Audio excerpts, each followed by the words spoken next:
Ito si Bravo. Pag inanong ko yung kamay ko, ilalagay niya yung kanyang uso. Gusto niya ganyan-ganyan siya. Ang pogi-pogi ni Bravi. Bravi, ang pogi-pogi. Ang lambot. Ang lambot-lambot ng ilong. Ang lamig. Ang lamig. Pogi niya, no? Pogi, oh. Gigil na gigil ako dyan, eh. Ang pogi yan, eh. Mabait yan, eh. Na Bravo.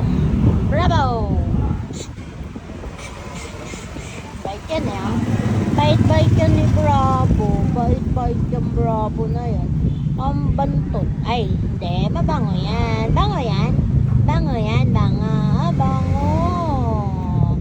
Hindi ba? Ang sarap mo na. Masarap mapisil. Masarap mapisil yan, eh. Masarap mapisil yan, eh. Diba? Habang nagtitinda tayo dito, walang tao, di maglaro kami ni Bravo. Gusto niya palaging ginaganyan yung uso niya. Bait yan, eh. Pogi-pogi yan, eh. Pogi-pogi ka, pogi-pogi na mo, na.